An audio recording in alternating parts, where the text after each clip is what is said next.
From decades of user research, we know that people dislike pop-ups and modals.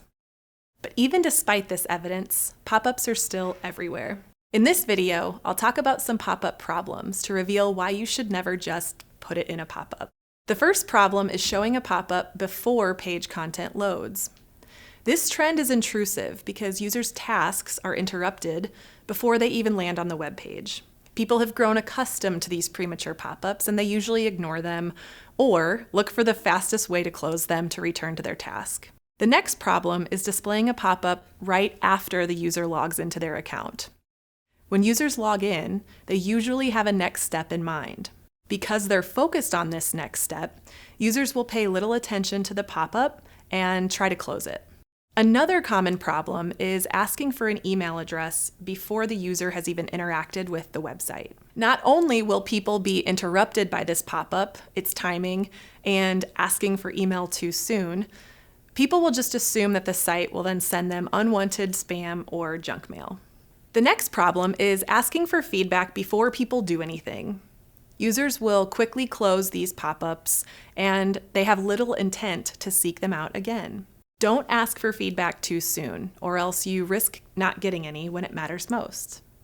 Ask users to provide feedback within your page content after they complete a top task. Another pop-up problem is interrupting users to ask for feedback during those critical tasks.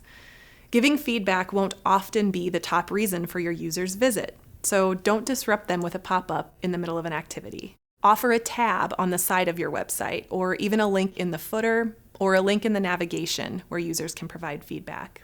Another problem is showing multiple pop-ups, one after another, and displaying multiple pop-ups even on top of each other. This can make your site look unprofessional and disorganized. It can also overwhelm users and force them to spend more effort to close each pop-up. The next problem is displaying a pop-up before the user moves to a new site. This is problematic because it overemphasizes the transition and can make users feel lost and confused, especially if the link opens in a new tab or browser window. Try to remove the pop-ups and minimize the transitions between sites. And finally, showing a pop-up to encourage movement from a site to an application. These can be problematic for users who have no interest in downloading a separate application for the occasional task. Even users who have your application on their phone may be reluctant to switch channels out of fear of having to start an activity all over again. So you may be wondering, when is it acceptable to use pop-ups? And the answer is sparingly. Resist the urge to follow the crowd and don't inundate your users with pop-ups to bolster short-term metrics.